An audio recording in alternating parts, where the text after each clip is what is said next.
घने जंगल के बीच एक तपस्वी ऋषि आंखें बंद करके तपस्या में लीन बैठे थे। चारों ओर गहरा सन्नाटा पसरा हुआ था। तभी अचानक झाड़ियों में हलचल हुई और एक बड़ा ही खूंखार शेर झाड़ियों से उछलकर ऋषि के सामने आकर खड़ा हो गया।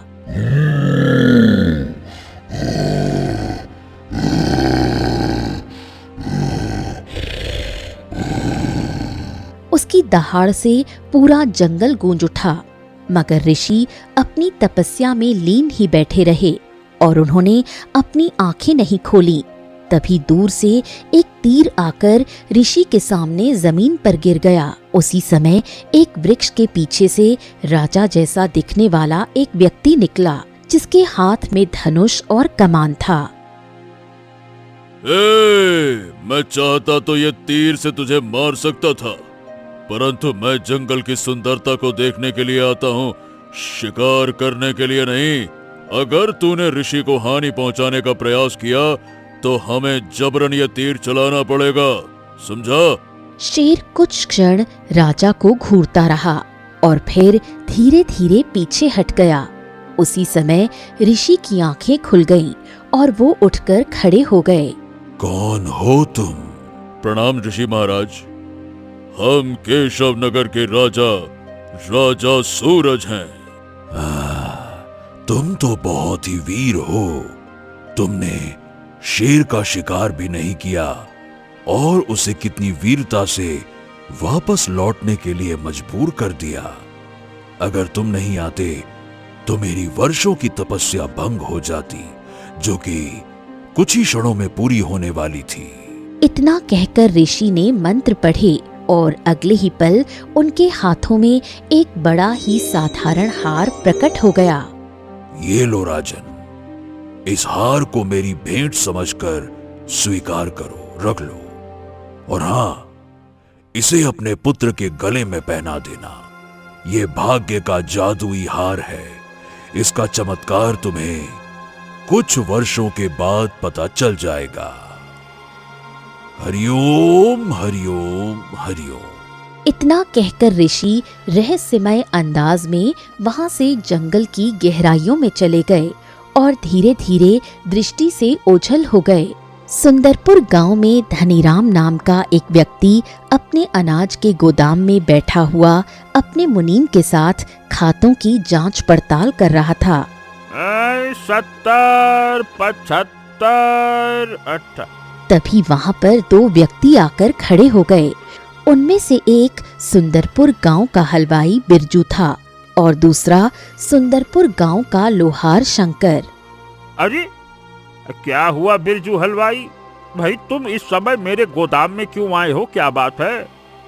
धनीराम जी नमस्कार नमस्कार। धनीराम जी, मुझे अनाज वनाज नहीं चाहिए। मैं तो आपसे उधारी की रकम वसूल करने आया हूँ।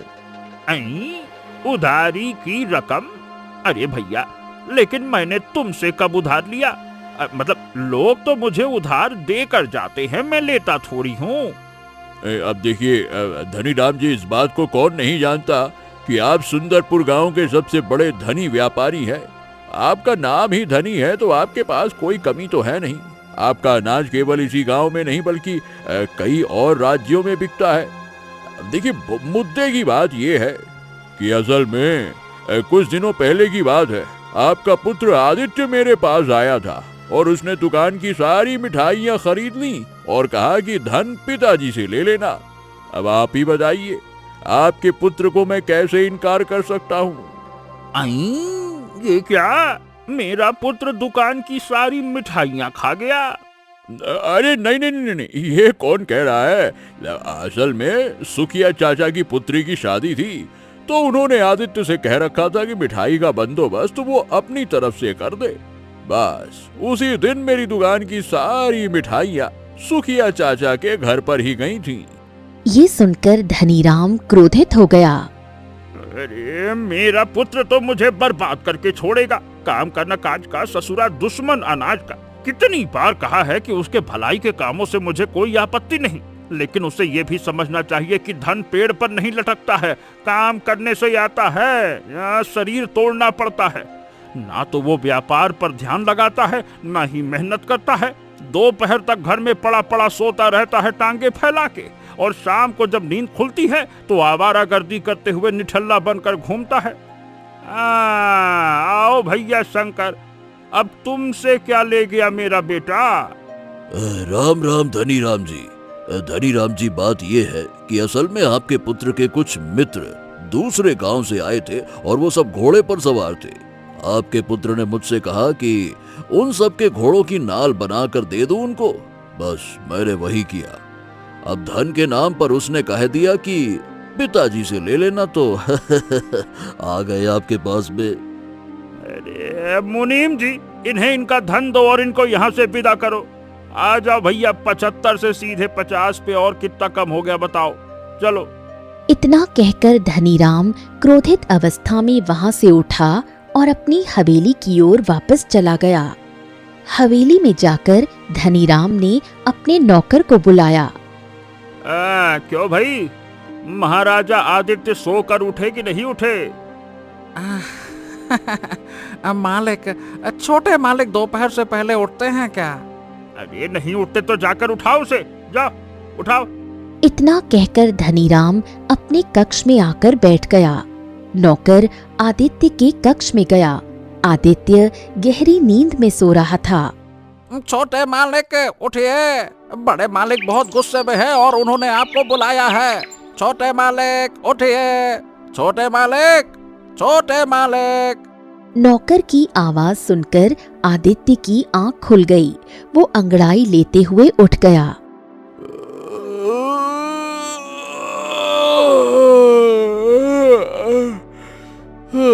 पिताजी को भी सुबह सुबह गुस्सा नहीं करना चाहिए।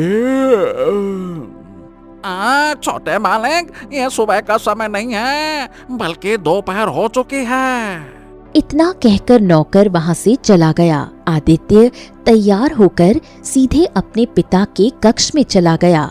धनीराम क्रोधित अवस्था में आदित्य की ओर देख रहा था। आइए आइए राजा बेटा जी। देखो आदित्य, अब तक मैं तुम्हारी सारी गलतियां नजरअंदाज करता आ रहा था, लेकिन अब बात हद से ऊपर उठ चुकी है। अब तुम्हें अपने आप को सुधारना होगा। अब से तुम गांव में आवारागर्दी नहीं करोगे, बल्कि मेरे साथ बैठकर व्यापार सीखोगे। व्यापार, तुम्हें मेरे काम काज में हाथ बटाना सीखना होगा, समझे? ये सुनकर आदित्य चौंक गया। हाँ पिताजी, अभी मेरी काम करने की उम्र नहीं है। देखिए, जब मेरा मन होगा तब मैं अपने आप आ जाऊंगा ना आपके पास। ये सुनकर धनीराम का गुस्सा और बढ़ गया। अरे बस, बहुत हो गया। धन पैर पर नहीं लगता है आदित्य।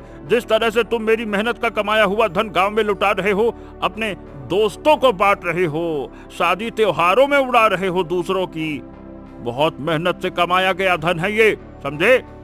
क्या तुमने अपने जीवन में एक सिक्का भी मेहनत से कमाया है? बात करते हो। अरे जिस दिन तुम अपने जीवन में एक सिक्का मेहनत से कमाओगे ना, तो उसे खर्च करने से पहले 100 बार सोचोगे। दान करना तो बहुत दूर की बात है, बात करते हो। अच्छा चलो, मैं तुमसे पूछता हूँ कि तुमने क्या सोचकर बिरजू हलवाई की सारी मिठाइयाँ सुखिया चाचा के घर भिजवा दी है?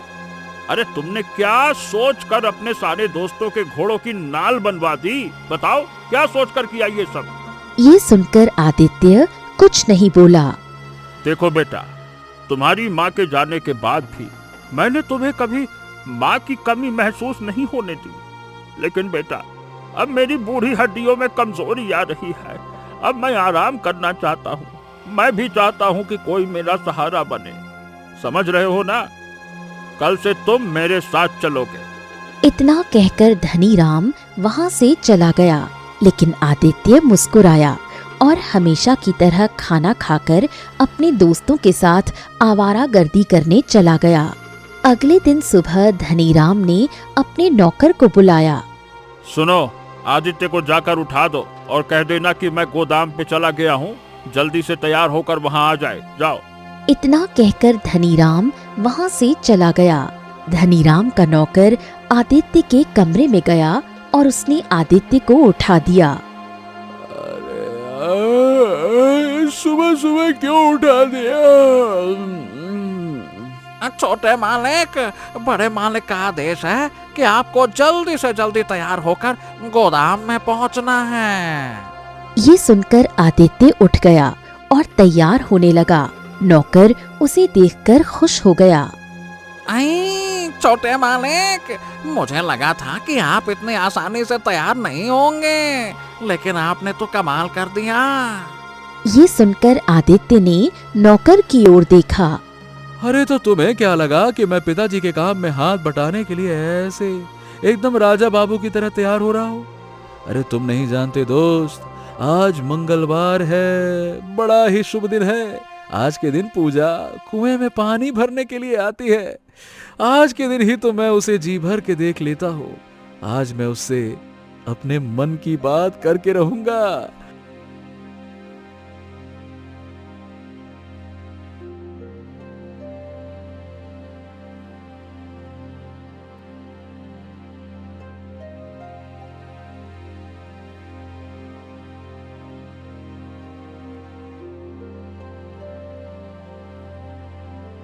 इतना कहकर आदित्य हवेली से बाहर निकल गया और नौकर चुपचाप अपने काम में लग गया।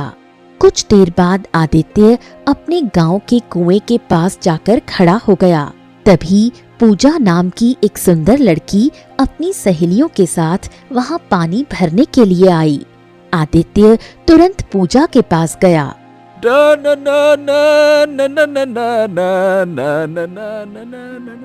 पूजा, पूजा, काफी समय से मैं तुम्हें देख रहा हूँ। आज बड़ी हिम्मत करके तुम्हारे पास आया हूँ। पूजा, मैं तुमसे प्रेम करता हूँ और मैं तुमसे शादी करना चाहता हूँ। ये सुनकर पूजा क्रोधित हो गई। तुम काफी दिनों से यहाँ खड़े होकर मुझे घूरते हो। मैंने कुछ नहीं कहा। कभी कभी मेरा पीछा भी करते हो।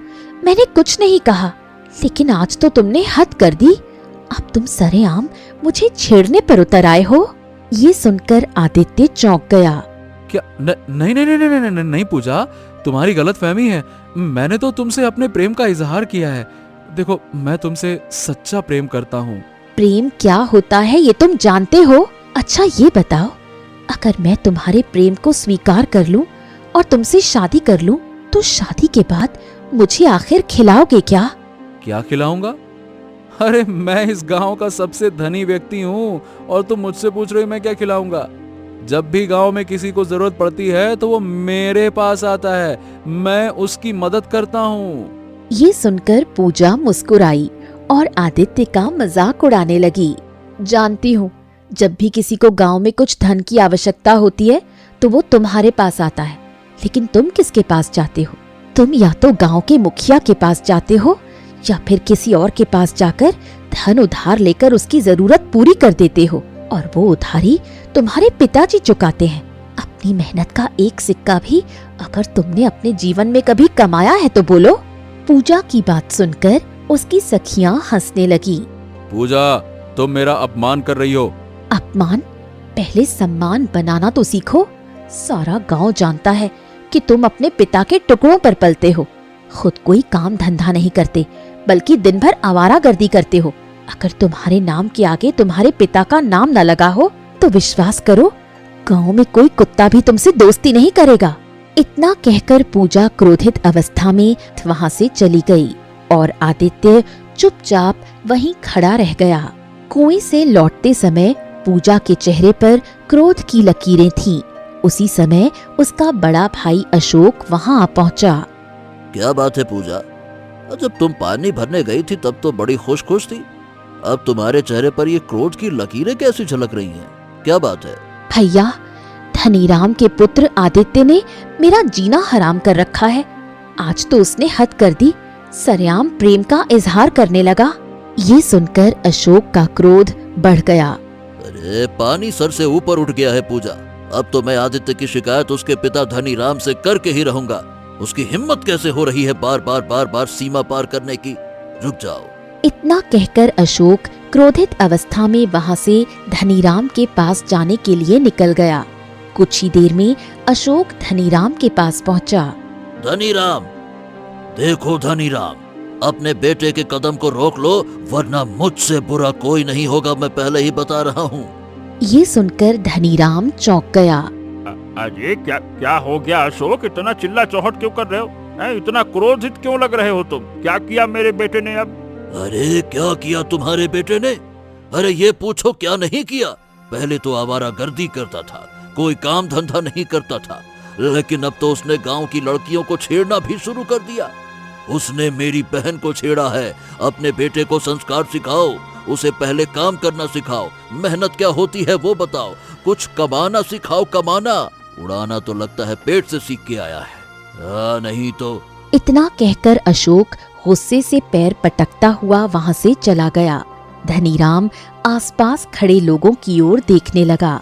गांव वाले उसे मजाक भरी नजरों से देख रहे थे। धनीराम की आंखों से आंसू बहने लगे और वो गुस्से से भरा हुआ अपनी हवेली की ओर लौट गया।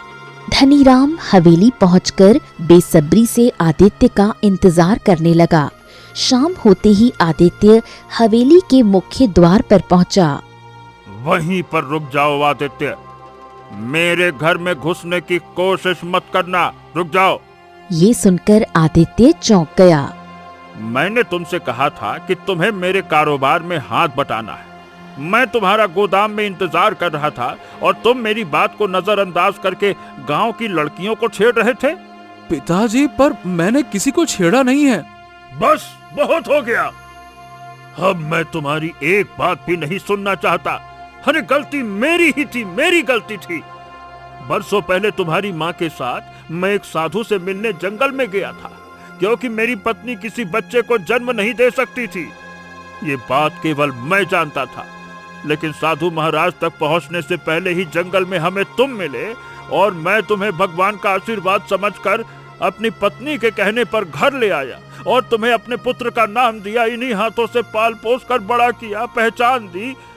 कुछ समय बाद मेरी पत्नी चल बसी, लेकिन फिर भी मैंने तुम्हारी परवरिश करना जारी रखा। माँ की कमी महसूस नहीं होने दी, तुम्हें हर ऐश्वर्य आराम दिया, तुम्हें एक राजकुमार जैसा जीवन दिया और बदले में तुमने क्या सिला दिया है? जितना मैंने तुम्हारे लिए किया है ना, उतना तो कोई सगा बाप भी अपने सगे बेटे के लिए नहीं करता, जो मैंने तुझ जैसे अनाथ के लिए किया। ये सुनकर आदित्य को ऐसा लगा जैसे उसके पैरों तले जमीन खिसक गई हो। अरे तो ऐसे क्या देख रहे हो? मैं कोई गुस्से में नहीं कह रहा, बल्कि सच कह रहा हूँ। तू मेरा सगा बेटा नहीं है। अब यहाँ से दफा हो जा, निकल यहाँ से। मैं तुम्हारी शक्ल तक देखना नहीं चाहता। और हाँ, यहाँ अपनी मनहूस शक्ल तभी दिखाना जब मेहनत करना सीख जाओ, और जब अपनी मेहनत से 10 सिक्के कमा लेना, तब मुझे अपनी शक्ल दिखाना। दफा हो जाओ यहाँ से, निकलो। इतना कहकर धनीराम ने अपने घर का दरवाजा बंद कर लिया। आदित्य आंखों में आंसू लिए हुए अपनी हवेली की ओर देखता रहा। कुछ देर बाद वो धीरे धीरे कदम बढ़ाता हुआ गांव की सीमा की ओर चला गया। कुछ देर बाद आदित्य गांव की सीमा पर पहुंचा और एक वृक्ष के नीचे जाकर बैठ गया।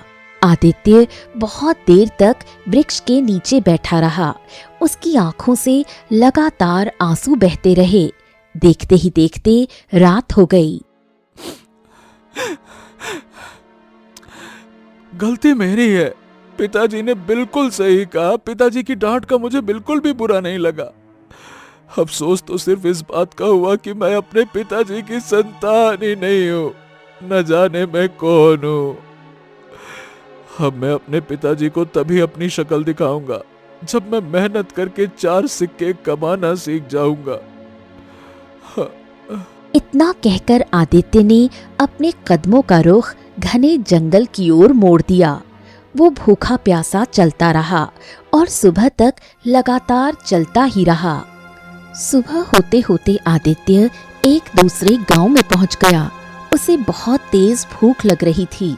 उसने देखा कि गांव में एक जगह लोगों की भीड़ लगी हुई थी। आदित्य वहां पहुंच गया। क्या बात है भैया, यहाँ पर भीड़ क्यों लगी हुई है? क्या हुआ?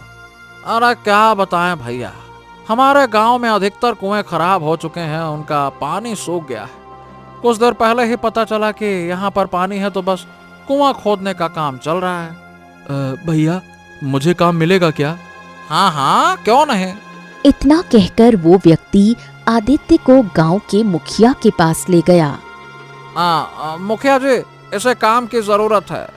अरे तो फिर देखते क्या हो, जाओ वहाँ रखा है फावड़ा, उठाओ और खुदाई करना प्रारंभ कर दो, जाओ।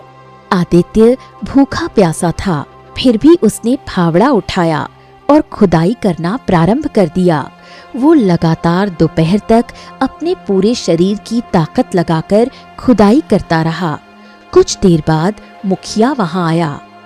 अरे वाह वाह वाह वाह, क्या बात है नौजवान, तुमने तो कमाल कर दिया। तुमने दोपहर तक इतनी खुदाई कर दी जितने सारे मजदूर मिलकर 3 दिन तक नहीं कर सके। क्या बात है, क्या बात है। मुखिया जी, अगर आप ये काम मुझे पूरा अकेले करने दें और मुझे इसकी अच्छी कीमत दें तो मैं इसे करने के लिए तैयार हूँ। ठीक है, चलो, मुझे स्वीकार है। इतना कहकर मुखिया एक थाली में भोजन लेकर आया। ये लो, तुम्हें भूख लगी होगी ना, लो। आदित्य चुपचाप बैठ गया और खाना खाने लगा। जैसे ही उसने पहला कौर खाया, उसकी आंखों से आंसू बहने लगे।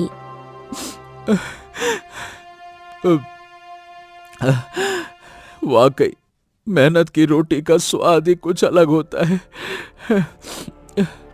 कुछ देर बाद आदित्य फिर से काम में लग गया।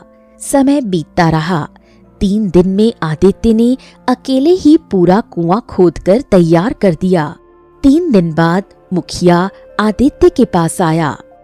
क्या बात है, क्या बात है, मैंने तुम्हारे जैसा मेहनती इंसान अपने जीवन में नहीं देखा। ये बताओ बेटा, कहाँ के रहने वाले हो? हाँ, कहीं का नहीं मुखिया जी, बस जहां सही ठिकाना मिल जाए वहीं पर अपना बसेरा कर लेता हूँ। अच्छा, तो फिर तुम्हें कहीं जाने की जरूरत नहीं है। हमारा गांव मेहनती आदमियों की कद्र करता है। ठीक है, आज से तुम मेरे गांव में रहोगे। हाँ, चलो आओ। इतना कहकर मुखिया आदित्य को एक झोपड़ी के पास ले गया। हाँ, ये झोपड़ी देख रहे हो, ये झोपड़ी मेरी है, लेकिन आज से ये तुम्हारी है। उस दिन से आदित्य उसी गांव में रहने लगा और मेहनत मजदूरी करके अपना जीवन चलाने लगा। समय इसी तरह बीतता रहा। एक दिन आदित्य अपनी झोपड़ी में बैठा था, तभी गांव का मुखिया वहां पहुंचा। आदित्य, क्या तुम्हें पता है कि हमारे राज्य के राजा सूरज सिंह ने ये घोषणा की है कि वो अपने राज्य के मेहनती लोगों को इनाम देंगे। मेरा राज दरबार में आना जाना तो लगा रहता है, तो मैंने सूची में तुम्हारा नाम भी दर्ज करवा दिया है। मुखिया जी, मैं जितनी भी मेहनत करता हूँ मुझे उसका मेहनताना मिल जाता है, बस इसके अलावा मुझे कोई इनाम नहीं चाहिए। इतना कहकर आदित्य चुप हो गया। मुखिया वहां से चला गया। अगले दिन मुखिया अपने गांव के कुछ मेहनती लोगों को राज दरबार में लेकर गया। वहां राजा सूरज सभी को सम्मान के साथ इनाम दे रहा था। मुखिया का उतरा हुआ चेहरा देखकर राजा सूरज उसकी ओर देखने लगा। तुम्हें क्या हुआ मेरे मित्र? क्या तुम इनाम से खुश नहीं हो? खुश तो हूँ महाराज, लेकिन सच में मतलब इस इनाम का हकदार ये मजदूर नहीं, बल्कि मेरे गांव में रहने वाला आदित्य नाम का एक मजदूर है। माने कि वो कहां से आया ये पता नहीं, लेकिन उसकी मेहनत देखकर ऐसा लगता है जैसे उसने मेहनत करने की कसम खा रखी है। जी तोड़ मेहनत करता है। मैंने उसे कभी खाली बैठे नहीं देखा। ये सुनकर राजा सूरज चौंक गया। तब तो तुम्हें उसे यहाँ पर लाना चाहिए था, हम उसे दुगना इनाम देते। मैंने उसे बुलाया महाराज, लेकिन उसने मना कर दिया और कहा कि मेहनत का फल उसे मिल जाता है, उसे इनाम नहीं चाहिए। ये सुनकर राजा सूरज गहरी सोच में डूब गया। फिर वो धीरे धीरे मुखिया के पास आया। इतने मेहनती व्यक्ति के लिए हम स्वयं चलकर उसके पास जाएंगे और उसे इनाम देंगे। क्योंकि हम मेहनती लोगों की हमेशा कद्र करते हैं। जब किसी राजा की प्रजा मेहनती होती है तभी उसके राज्य का विकास अच्छे से होता है। चलो, हम स्वयं चलकर इसे इनाम देंगे। चलो। वाह, क्या बात है महाराज, आप बहुत दयालु हैं। चलिए आइए। कुछ ही देर बाद राजा सूरज और मुखिया आदित्य की झोपड़ी के सामने खड़े थे। मुखिया ने राजा सूरज की ओर देखकर आदित्य की ओर इशारा किया। महाराज, यही वो युवक है जिसके बारे में मैं बात कर रहा था। ये रहा। राजा सूरज आदित्य के पास आया और उसकी ओर ध्यान से देखने लगा। तुम्हारी प्रशंसा जब हमने तुम्हारे गांव के मुखिया की जबान से और अपने मित्र की जबान से सुनी तो हम खुद को यहाँ आने से रोक नहीं पाए, क्योंकि हम मेहनती आदमियों की बहुत कद्र करते हैं। इतना कहते ही राजा सूरज की नजर आदित्य के गले में पड़े एक साधारण हार पर पड़ी। वो हार देखते ही राजा सूरज बुरी तरह चौंक गया। अरे, ये बताओ, तुम्हारे पास ये हार कहाँ से आया? ये सुनकर आदित्य ने अपने गले के हार की ओर देखा और उसकी आंखों में आंसू आ गए। ये हार मुझे मेरे पिताजी ने दिया था जब मैं केवल 10 वर्ष का था। उन्होंने कहा था कि इस हार को अपने गले से कभी मत उतारना। उन्होंने कहा था कि ये हार मेरी माँ ने मेरे लिए संभाल कर रखा था। अब वो इस दुनिया में नहीं है मेरी माँ। ये सुनकर राजा सूरज गहरी सोच में डूब गया। ओह, हम तुम्हारे पिता से मिलना चाहते हैं। माफ कीजिएगा महाराज, लेकिन मैं उन्हें अपनी शक्ल नहीं दिखा सकता। मैंने उन्हें बहुत दुख दिए हैं और मैं उनकी उम्मीदों पर खरा नहीं उतरा, इसीलिए मैं उनके सामने नहीं जा सकता। ओह, अपने बारे में हमें सब कुछ बताओ।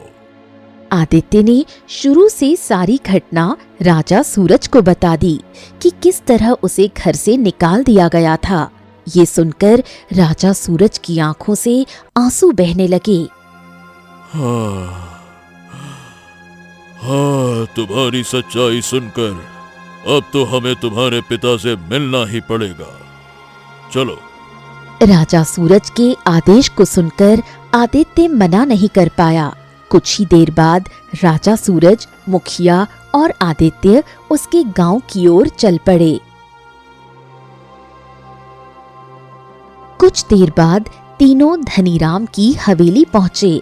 आदित्य को देखकर धनीराम की आंखों से आंसू बहने लगे। अरे अरे मेरा बेटा, मेरे बेटे आदित्य, मेरे बेटे, अरे मैंने तुझे गुस्से में क्या दो बातें क्या कह दी, तू तो घर छोड़कर ही चला गया। तेरे जाने के बाद तुझे कहाँ कहाँ नहीं ढूंढा बेटा। मैंने तो तुझे केवल इसीलिए डांटा था क्योंकि मैं चाहता था कि तू मेहनत करना सीख जाए। ऐसे ऐसे अपने पिता को छोड़ के कोई जाता है क्या बेटा? ये सुनकर मुखिया चौंक गया। मेहनत करना? अरे इससे मेहनती इंसान तो मैंने अपने जीवन में ना देखा। इसने पूरा कुआं अकेले खोद डाला। इस कुएं से हमारे पूरे गांव को पानी मिलने लगा। मैंने इसे कभी खाली बैठे नहीं देखा। ये बड़ा मेहनती है भाई साहब। ये सुनकर धनीराम चौंक गया। आदित्य की आंखों से आंसू बहने लगे। पिताजी, आपने ही तो कहा था कि जब मैं मेहनत करना सीख जाऊं तभी आपको अपनी शक्ल दिखाऊं, तो मैं। इतना सुनकर धनीराम ने आदित्य को गले लगा लिया। तभी राजा सूरज ने धनीराम की ओर देखा। अब हमें केवल ये बताओ कि आदित्य के गले में ये हार कैसे आया? ये सुनकर धनीराम कुछ क्षण चुप रहा। क्योंकि आदित्य मेरा सगा बेटा नहीं है महाराज। कुछ समय पहले मैं और मेरी पत्नी जंगल गए थे। हमने सुना था कि जंगल में एक साधु महाराज बैठते हैं जिनके आशीर्वाद से हमें संतान प्राप्त हो सकती है, लेकिन वहां पहुंचने से पहले ही हमें जंगल में हमारा बेटा आदित्य मिल गया। उसके गले में यही हार था। हम उसे भगवान का आशीर्वाद समझकर अपने घर ले आए। जब ये 10 वर्ष का हुआ तो मैंने ये हार इसे दे दिया, लेकिन मैंने इसे कभी नहीं बताया कि ये मेरा सगा बेटा नहीं है। ये सुनकर राजा सूरज की आंखों में आंसू आ गए। हाँ, क्योंकि ये हमारा बेटा है राजकुमार आदित्य, जो बरसों पहले जंगल में हमसे बिछड़ गया था। ये सुनकर धनीराम चौंक गया। हैं? क्या मतलब है आपका? हम अक्सर अपनी पत्नी को लेकर जंगल में भ्रमण करने जाते थे। एक दिन हमने एक साधु महाराज की एक शेर से जान बचाई। साधु महाराज ने हमें भेंट में यही हार दिया था और कहा था कि यह भाग्य का हार है, हम इसे अपने पुत्र को पहना दें। हमने वही किया। कुछ समय बाद जब हम अपने पुत्र और अपनी पत्नी को लेकर दोबारा जंगल गए तो हमारा पुत्र हमसे बिछड़ गया। जंगल में कहीं भटक गया। हमने उसे बहुत ढूंढा लेकिन वो कहीं ना मिला। तब से उसकी मां ने अपने आप को कक्ष में बंद कर लिया और हमेशा उसकी यादों में रोती रहती है। अगर आदित्य के गले में ये हार नहीं होता तो हम तो इसे कभी पहचान नहीं पाते कि हमारा ये बिछड़ा हुआ पुत्र है। मेरे बेटे, तुम हमारे बेटे हो, हमारे बेटे। तभी वहां रंग बिरंगी किरणों के साथ वही साधु प्रकट हो गया। क्यों महाराज, कहा था मैंने कि भाग्य के इस हार का चमत्कार आपको कुछ वर्षों बाद देखने को मिल जाएगा। जब आपने मेरी जान बचाई थी, मैंने तभी तय कर लिया था कि आपका पुत्र कुछ समय बाद आपसे बिछड़ने वाला है, जो फिर कभी नहीं मिलता। लेकिन मैंने भाग्य का हार देकर आपके पुत्र को 20 वर्ष बाद दोबारा आपसे मिला दिया। ये आपका ही पुत्र है। इतना कहकर साधु रंग बिरंगी किरणों के साथ वहां से गायब हो गया। हाँ चलो पुत्र, तुम्हारी मां बरसों बाद जब तुम्हें देखेगी तो खुशी से पागल हो जाएगी। बरसों से उसकी आंखें तुम्हारी ही राह देख रही है। चलो बेटे, चलो। ये सुनकर धनीराम की आंखों से आंसू बहने लगे। जाओ आदित्य बेटा, जाओ, तुम्हारे असली पिता तुम्हें मिल गए हैं। जाओ बेटा। नहीं पिताजी, मेरे असली पिता तो आप ही रहेंगे, जिन्होंने मुझे जीवन दिया, जिन्होंने मुझे जीवन का मतलब बताया, जीना सिखाया। पिताजी, कुछ दिनों बाद मैं आपको राजमहल बुला लूंगा। इतना कहकर राजा सूरज अपने पुत्र आदित्य को साथ लेकर वहां से चला गया और मुखिया भी अपने गांव लौट गया। कुछ दिनों बाद आदित्य राजकुमार बनकर अपने पिता धनीराम के पास आया और उन्हें अपने साथ पूजा के घर लेकर गया। वहां पूजा अपने भाई अशोक के साथ बैठी थी। पूजा, उस दिन तुमसे कहने का तरीका हो सकता है कि गलत रहा होगा, लेकिन हमारा इरादा गलत नहीं था। मैं तुमसे सच्चा प्रेम करता था और आज भी करता हूं। इतना कहकर आदित्य ने अशोक की ओर देखा। अशोक, मैं तुम्हारी बहन का हाथ मांगना चाहता हूं। अब मैं इस राज्य का राजा हूं। बताओ, क्या अब भी तुम अपनी बहन का हाथ मुझे नहीं सौंपोगे? ये सुनकर अशोक की आंखों में आंसू आ गए। वो आदित्य के पास आया। अब मुझे क्षमा कर देना आदित्य। तुम्हारे पिता को बुरा भला बोलने के बाद जब मेरा गुस्सा शांत हुआ तो मुझे एहसास हुआ कि मैंने ठीक नहीं किया। मुझे तुम्हारे बारे में सब कुछ पता लग गया है कि किस तरह तुम्हारे पिता ने तुम्हें डांट कर घर से निकाला और किस तरह से तुमने मेहनत करके खुद को बदल लिया। तुम्हारी मेहनत की प्रशंसा सुनकर ही महाराज तुमसे मिलने पहुंचे और तुम ही उनके बिछड़े हुए पुत्र निकले। मुझे क्षमा करना आदित्य। तुम्हारे जैसे इंसान से कौन सा भाई अपनी बहन की शादी नहीं करना चाहेगा। क्षमा करना, मुझे गलती हो गई। ये सुनकर आदित्य मुस्कुराया और पूजा की ओर देखने लगा। पूजा ने भी हामी भर दी। कुछ ही समय बाद आदित्य और पूजा का विवाह संपन्न हो गया। आदित्य अपने पिता धनीराम और अपनी पत्नी पूजा को लेकर राजमहल चला गया।